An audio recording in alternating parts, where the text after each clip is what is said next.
What's good? What's going on? Today we are going to talk about the books that I read in March, because at the beginning of the month you saw I had a massive stack of books and I told you I'm going to try my best to read all of them. Spoiler alert, I didn't read all of them, but we're going to get into the ones I did read and a little bit into the ones that I'm still continuing, and let's just have a good time. All right, we're just going to have a good time talking about books. Let's get into it. I don't know why I pointed this way, because there's no transition happening right now.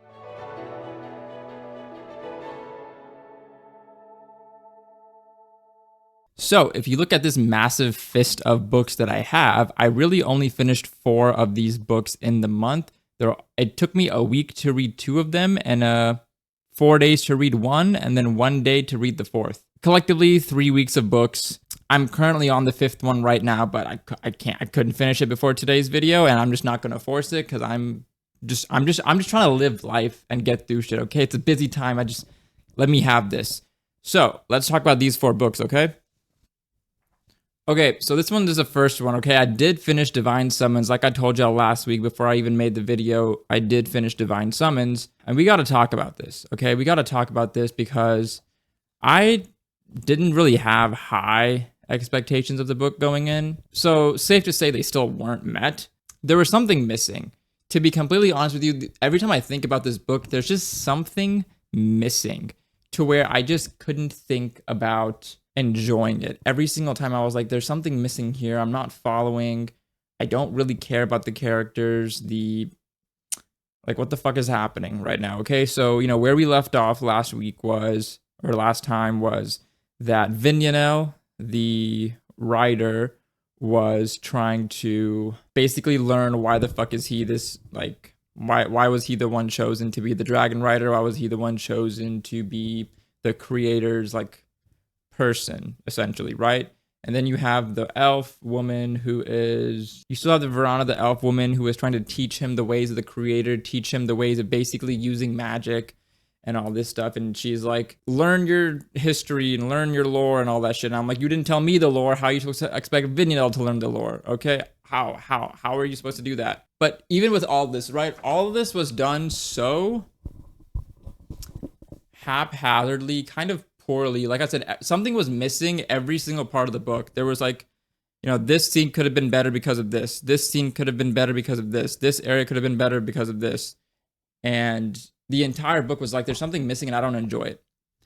It's okay. I don't even think it's good at this point. I did a horrible job explaining it to you, but I think that's because of the way that I interpreted it. And I also read it a month ago and I'm now blanking on all the details. But what do you want me to do? What do you want me to do there? It's just, I am upset because I really did want to like it, but I don't. I really don't. I don't think it's worth your time to read this book unless you just want to read something like a throwaway, honestly a throwaway read or something that you probably won't remember after a month. Try it out, see what happens. Maybe you will like it because even though I didn't, right? I get it's different strokes for different folks, right? So maybe you'll like it and I didn't. Who knows? That was Divine Summons by Rebecca P. Minor. Will not be reading the rest of the series. Maybe I'll try one of her other books at some point in life. This one just wasn't it. There's so much missing. It was trying to have purple prose and fantasy and all this stuff, and there were just so many parts missing that it was just frustrating to read and get through. And it didn't even entertain me. It barely engaged me, taught me nothing, and challenged nothing about it. You know what I'm saying? So that was the first one, but we're about to get to one that was a complete banger. Oh, my legs are so fucking sore. Ow! So what if I just talk from up here and then y'all just talk about the book like this? Will y'all take this? No? Okay, fine, I'll sit back down. But we're not going to a low squat because my knees hurt now. Let's talk about Battle Mage fucking Farmer. I don't want to talk about Battle Mage Farmer yet. Let's talk about Color of Dragons by R.A. Salvatore and Erica Lewis. The first thing that I will say about this book is the last thing that I thought about once I finished the book. Read the top of it, right? You see that blurb right there? It says, "Breathless, blood-soaked, and brutal" by Publishers Weekly. No. Imagine being lied to so blatantly. That was this book. Imagine being lied to so blatantly. That was this book. I already want to put it away.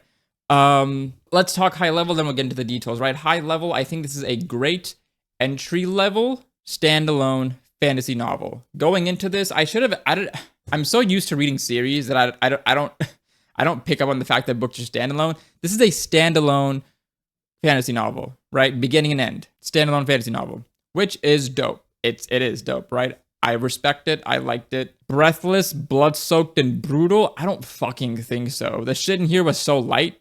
The shit in here was so light when it comes to brutal things, blood-soaked things. Okay, if you want either of those things, you go read The Ruined Gods by Alex Robbins, or you read Tim Fasciello's Eventual Realm, okay? You're not coming to this for that. But like I said, it's a great entry-level fantasy read about dragons, magic, Kingdom of Revenge. What else? Like there's fighting, there's tournaments.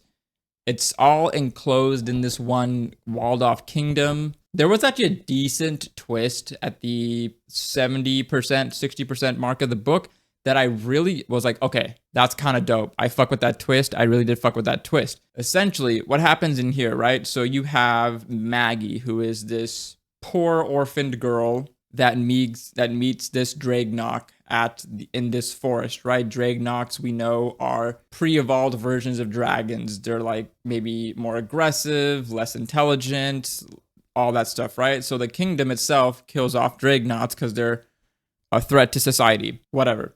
Maggie finds this caged Dragnok and somehow bonds with her, right? We later find out it was a dragon. She bonded with the dragon. Cool. Other side of it, we have who is, I think, a pretty decent, cool protagonist, Griffin. Griffin is the king's champion, okay? So a couple of years ago, or a year or two ago in the book's timeline, Griffin had saved the king's son from being assassinated and was then granted to be the king, the prince's bodyguard. And I think he and the prince became friends through that. I say friends with quotation marks. What happened after that? Well, Griffin took part in the yearly tournament, beat the guy who usually wins, and he became the king's champion. The guy who usually wins got kicked out to do tax work outside the kingdom, and Griffin became, basically like the prince's full-time bodyguard and almost like an advisor-ish type person. So Xavier is basically the caretaker of Maggie, and Xavier is obsessed with magic. When I mean obsessed to the point of madness and complete mental illness over magic, okay? So he puts on these like magic shows with Maggie as the helper across the little villages in the town, basically to make ends meet. But he fully believes magic is real. Anytime somebody tells him you'll gain magical powers by doing XYZ, he will do XYZ. He will kill animals and bathe in their blood and like wear their bones as a headpiece to look like he can, conjure some shit. Complete phony, complete whack job, but he's who's been taking care of Maggie, right? He's very toxic, absolute asshole. So what happens is Maggie and Xavier are doing this magic show at one of the villages, and the prince and their entourage, the same people who the night before Maggie had been caught by trying to take a look at that dragon and shit. She escaped, but they watched the magic show and everything. And somehow it was at nighttime.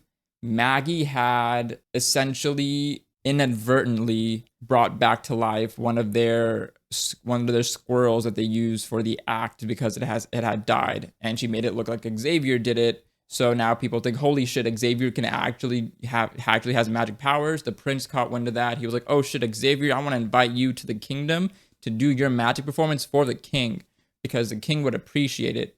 And Xavier's like, bro, I can do magic?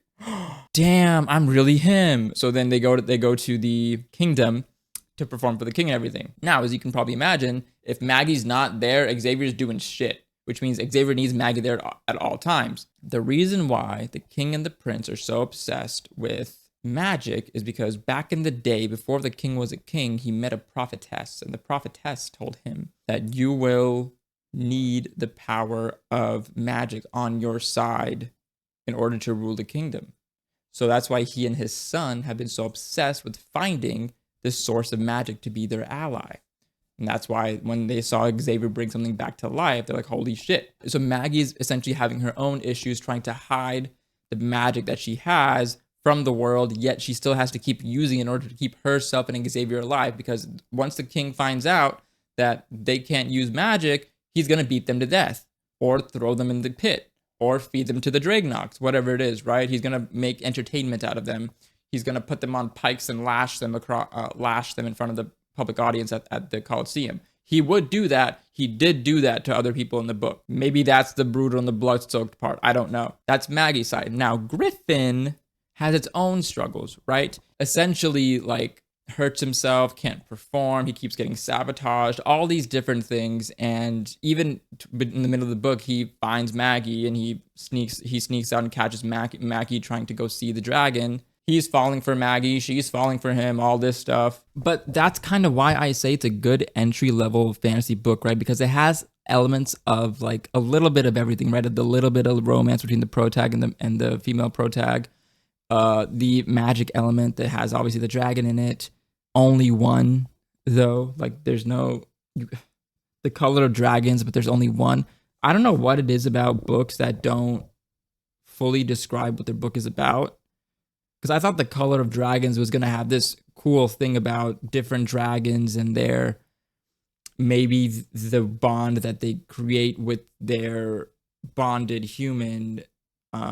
Maybe the color of their magic is dependent on the type of dragon and or the bond of the dragons. There's going to be some sort of interplay on that. None of that. There's one dragon, one bond, and there's a little caveat about the magic that Maggie can use, but I don't want to spoil that for you guys because I do think it's worth reading to find out. I think Griffin is cool. He's pretty chill. I fuck with Griffin. He wasn't like, all that though, but I think he stepped up when it mattered. It really was the Maggie show, but Griffin is a pretty good male protagonist in this book. That was The Color of Dragons by R.A. Salvatore and Erica Lewis. I'm not great at describing books. I'm trying to get better, so I apologize for that. But I do think, like I said, this book was decent, great entry-level fantasy read for people who want a standalone fantasy novel, don't want to commit to a series. This has a little bit of everything, was definitely better than Divine Summons. And I do think it's worth your time for at least one read in your life. I will say that. I think it's worth reading once, at least. Now we got to talk about my new obsession, which is Seth Ring and his progressive fantasy books. I think that's what this genre is called. I don't know though, but this is basically an isekai genre. Okay, isekai but book form. It is so fucking dope. I love every single minute of it. Okay, but we're gonna start with Battle Mage Farmer because I really liked Forge Master first, and I'm saving that for last. So we're gonna start with Battle Mage Farmer Domestication. Here is the plot. Let me get cozy for this shit. So, essentially, you have this main character's name is John Sutton. John had been transported to this world 10 years ago with the quest of stop the impending apocalypse and then other quests that appeared along the way. And so he had been transported as a mage. He is one of the most powerful mages in this time, 10 years later. At the beginning, he wasn't. 10 years later, he is now one of the most powerful mages ever. He only has one spell called Fireball and a whole host of skills that he's already maxed out. So he has a lot of skill points left from leveling up, but already maxing out the skills. And that's kind of where we start. So John's quest, after having, beaten the fuck out of every single person in the previous war, his quest was, now you must go to this village and retire. Go to Fairford Village and retire. So he's been given land. He's been given the deed to a farmhouse. He's been given a deed to acres and the deed to one bull and I think 12 or 10 cows. And so he arrives at this place. He's trying to get his shit straight. He gets to his farmhouse and he sees there are people there arguing, people that are a conflict is a brewing, but he's like, I don't give a fuck about any of y'all. Can y'all please do your conversation outside? So this is my place. This is my house now. Take your shit off of my property and go do it somewhere else so I can move in. And he just starts moving himself in while these people are having a conflict. And by these people, a woman, Ellie, and her younger brother, Ben. So Ellie and Ben are being basically bothered. What's the word for it? Harassed by this group of 3 other dudes who are powerful in some way. They're part of the local Wolf's Den bandit crew. Ellie, our leader wants you. Come with us, Ellie. We'll take good care of you and the kid. But come with us, Ellie.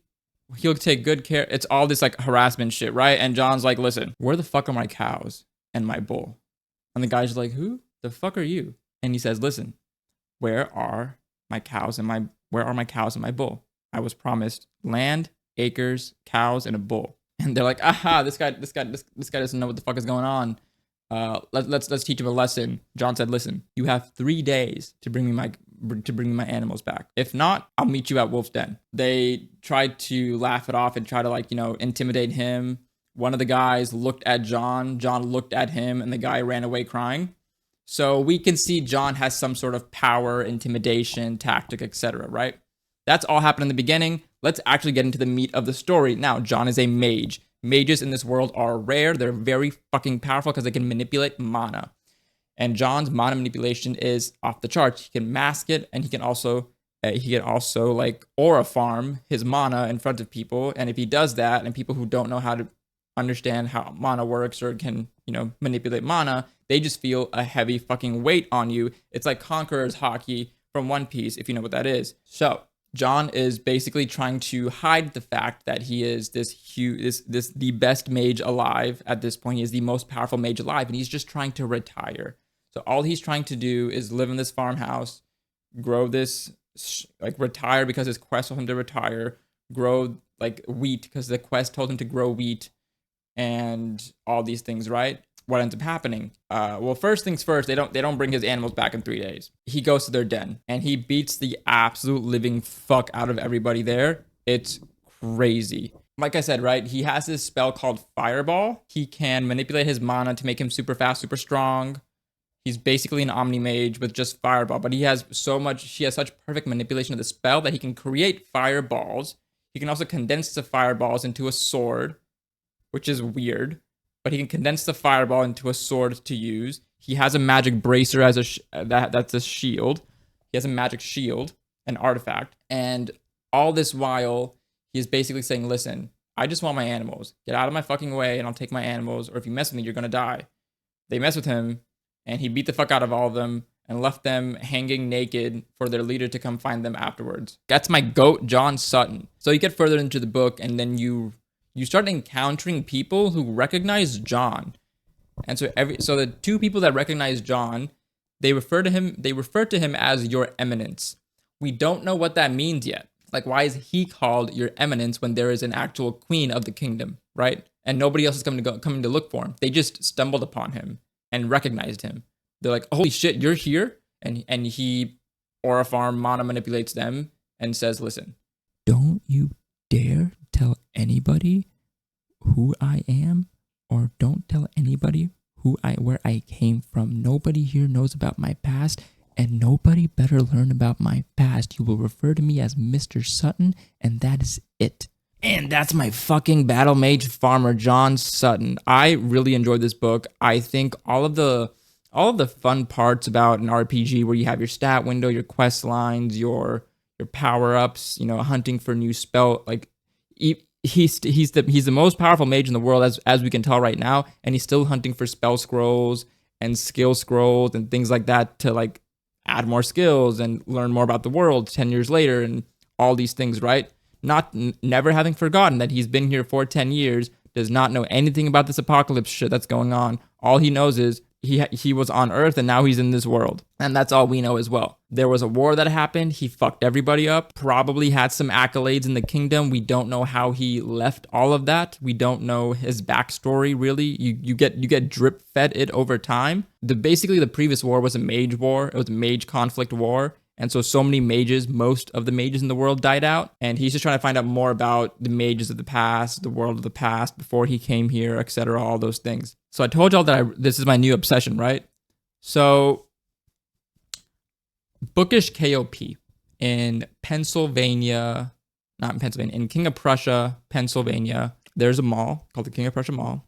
In that mall, on floor 2, above the Primark, is Bookish KOP in the back corner. I finished this book, and I told my wife, listen, I would like to just go to Bookish KOP and see if they have maybe like, the book 2s to these. I would like to like try reading like book 2 and everything. Come with me, and you'll see a world of imagination.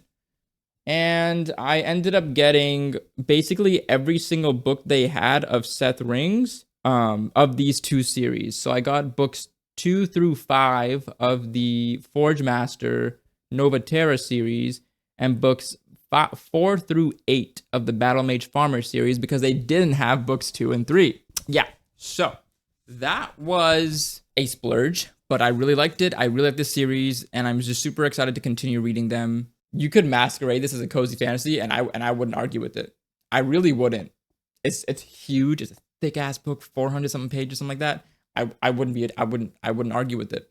Cozy fantasy, sign me up. Cozy fantasy series, sign me up. I would. I really would. I think this is one of the better books that I've read this year. Easily an A-tier book if we're ranking it.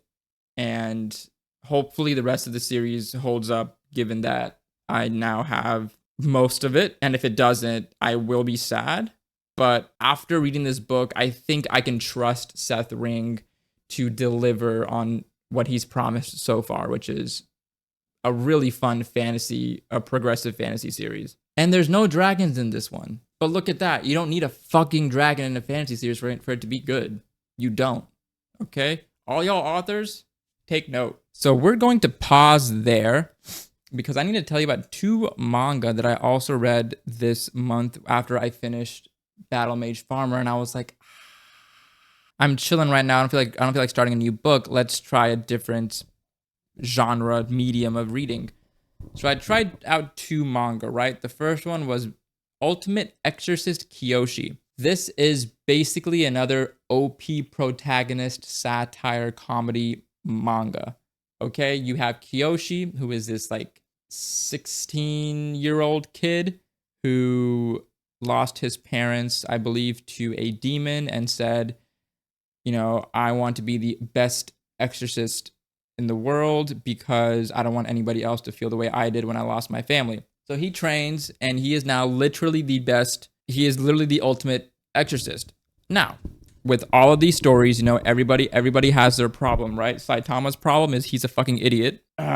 Mob's problem from Mob Psycho is that he is very naive, very trusting, very innocent, and therefore sometimes can be a little bit dense, but not dense in a bad way. He's just very innocent, very sweet kid. Kyoshi's problem is that he is very, very shy and squeamish. So he did all of his schoolwork solo. He didn't really meet a lot of people. He doesn't know how to talk to anybody. He spent all his time training, so he doesn't know how to actually hold a proper conversation. He doesn't have any friends.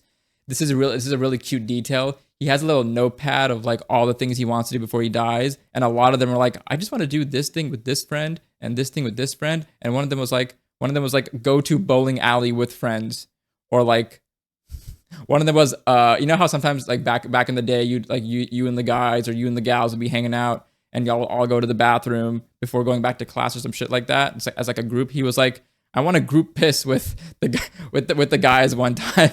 I was like, damn, Kyoshi, he really wants to experience everything. It's cute, it's fun, it's very mid. I don't believe what everybody else says, like this is like the best thing out there. It's fun, right? Yeah, it's cute, it's really fun, but that's really about it, right? It's very, very tropey, aggressively stereotypical, but it's just a fun manga. It's supposed to be a fun manga. It's not supposed to be anything serious, in my opinion, or be anything like, it's not as serious as Mob Psycho in terms of like hitting you in the feels, but it's not as just over the top comedy. It's like almost in the middle of those two. You know what I mean? It's a fun read. Give it a shot. Let me know what you think. I'm not going to continue it like weekly. I might go back to it at some point. Like in a couple of months to see what the new chapters are updated. It's a weekly thing, gets updated often. I think the anime for it did get canceled. I'm not sure why, but that doesn't stop the fact that the manga is pretty fun. That's about it. All right, now let's talk about Centuria. Okay, Centuria is one that I had heard from Skara and Peter Park's podcast Fake Fans, and they essentially was supposed to be like a manga podcast, and then it devolved into kind of just them talking about life and everything else in their lives, anime, manga included, mainly because how much do you talk about manga without repeating a lot of the same things, right? But Centuria is one that Scar had talked about before, so I thought I'd check it out. Centuria is a dark manga. It's a dark fantasy manga, essentially. And the premise at the beginning is you have this young man who has been sold by his mother at a very young age to a blacksmith as a slave. So he is now a slave to this blacksmith who is very torturous, very bad, a bad person. And so his entire understanding of the world has been warped by the fact that his mother sold him into slavery. So he thought that was normal. And everybody around him was had slaves or was a slave. And so he thought that was normal. Eventually, when he gets to a certain age, he kills his blacksmith slave owner and runs away and stows away on a slave ship, a ship that's transporting 100 other slaves. And what happens is he gets caught and he's like, listen, I'll work for you I'll work as a slave over here. I'll do whatever, you don't have to feed me. You don't have to pay for me, anything like that. I'll just work as a slave for free, essentially. It comes to a point where they're traveling on sea and they're about to hit a storm and they can't get through the storm. They're about to almost be capsized. Captain of the ship is like, all right, started throwing people overboard. What's what they chose to do. And it gets to the point where most of the crewmen are alive. 99 of the slaves are dead. You just have this young man and this mother left. What ends up happening is they get visited by a sea creature, an octopus of sorts, a kraken of sorts, basically the god of this sea in this story, as far as we know it. I don't know if time stopped and she only spoke to the young man and the woman or what happened, but she spoke to the one young man and the woman and said, I have seen their bravery and keeping you guys alive. I have seen the love that you two have for each other in terms of the motherly love from the woman to the young man, and the almost like a son's love from the young man to the now mother, the pregnant mother. She says, I will give my power to one of you, but I will also require a sacrifice from the other person. And this is where it gets even darker. The young man said, I will sacrifice myself for you, the mother, because she is pregnant with the child and the child hasn't given birth yet. It's basically due by the time they're supposed to hit land, and says, I will sacrifice myself. The mother says no. She takes her knife. She basically just cuts open her belly and takes her baby out and says, you take care of this baby. I will sacrifice myself for both of you. Not just you, but both of you. Take care of this baby like it was your own little sister. And the mother sacrificed herself to the kraken, and then the kraken gave the young man very powerful abilities and all the lives of the 100 slaves on that ship. So basically this young man now has this interesting new magical power that he can use to enhance his strength. As far as we can see, it's really used for enhancing strength. He can heal rapidly, etc. He has the strength of the 100 people along with their lives. So he has 101 lives, including his own. And now he has his baby to take care of. Using that power, he kills everybody else on that ship. And the kraken basically tells him, get in this sailboat. The waves will take you to land. On the way there, they come across another ship that has wrecked. And there are sea creatures around them, kind of floating. And the sea creatures speak to him and say, we can't believe she gave that power to you. That power should be ours. I don't care if she will punish me afterwards. I'm going to kill you and hopefully I will get the powers that she gave to you. So now they're being attacked by sea creatures and he's trying to fight them off, and he just can't fight off every single one and take care of the baby at the same time. And he ends up somehow with the power of these 100 souls inside of him fighting them off, but dies in the process. He is down to 100 lives. Crash lands on the shore. He meets this one warrior and the woman that this warrior is taking care of. I will put the image on the screen for you here. I, once again, can't remember names because names just do not sit in my brain like that. And he starts living in this village with this warrior and this other young woman, and they're all taking care of each other. And that's how the story starts. The story progresses even darker, but I would like to stop there because I think reading it would be better than me speaking about it. Unless you want me to go in more detail about it, then I will. You let me know. That is Centuria. Very dark fantasy manga. And I can tell it's going to get even darker. From what I know now, there are other magically empowered beings in the realm. There is a king who apparently is very gracious, generous. I think that's like not true, but he's being portrayed as a very kind, genuinely nice, likes to take care of his kingdom people type king. I'm not going to continue it now. I think I'll just like revisit it every month or couple of months and read more of it.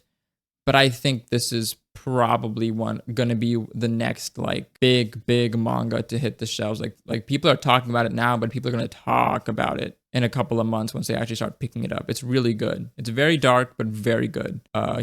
Heavy commentary on society and people and personalities, etc. Heavy. I think you should, if you're into manga, I think you should try it regardless. I think if you're into manga, you should try out Centuria and let me know what you think. I'm going to put this stick down because now we got to talk about the best book that I read this month, and that is Forge Master Nova Terra series by Seth Ring. Holy shit, we got to talk about this book, okay? When we left, I told you guys that we have Thorn the Giant and his companions have crash landed on this world, and they are trying to now navigate it.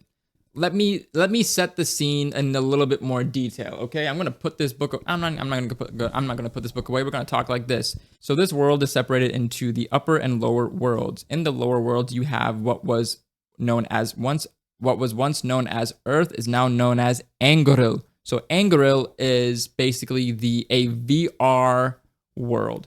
A game called Nova Terra came out and basically transformed the entire world into its own VR like game.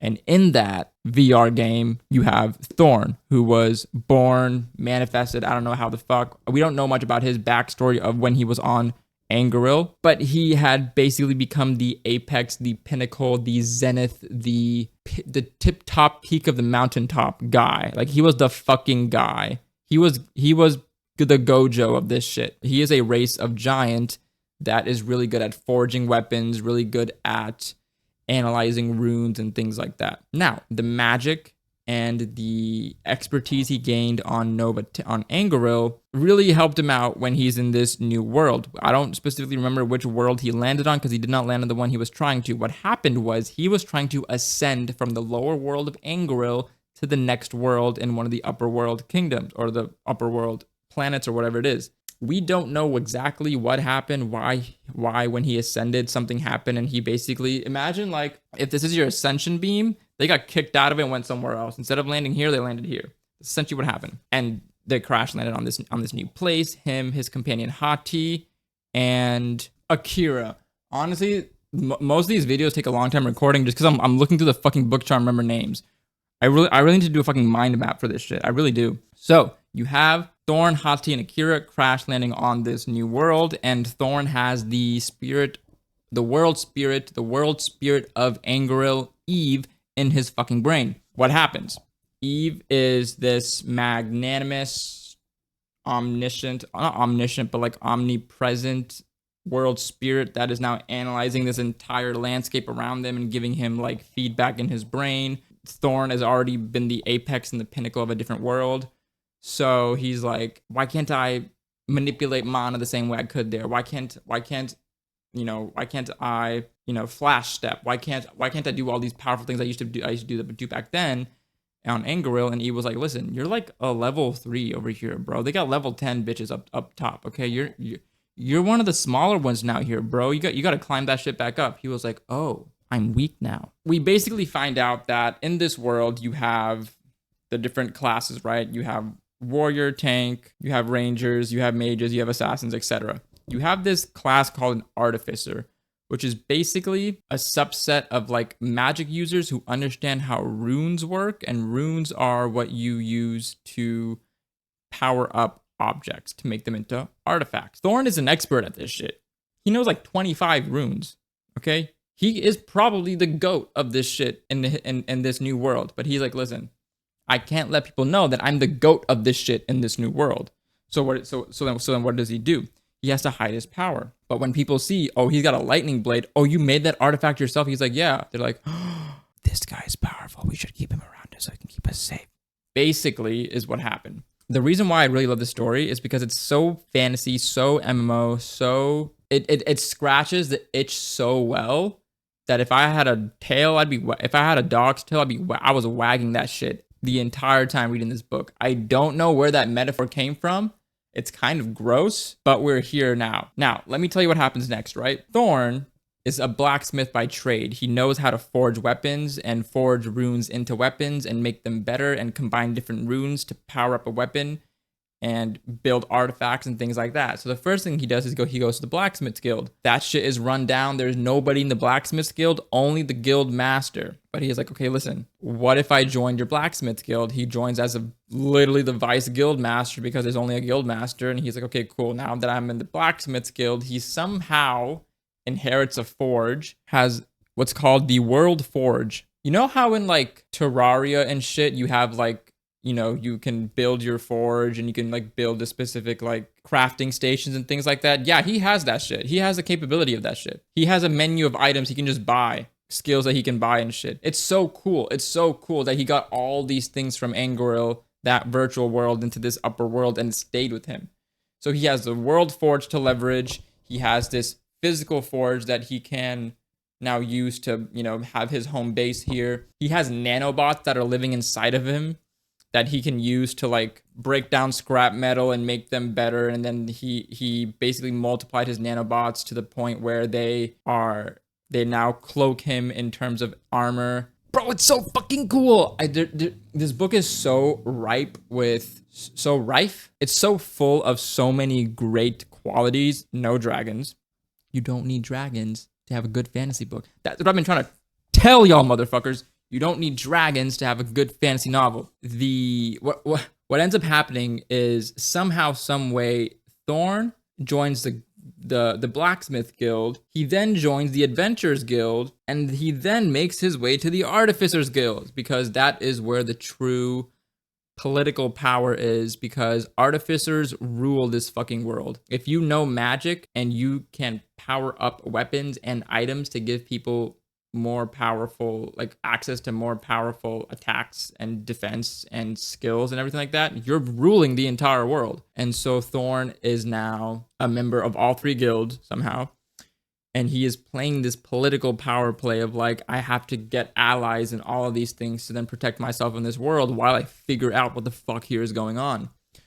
I loved how this book went. I loved how it progressed. Even the ending itself was actually very good.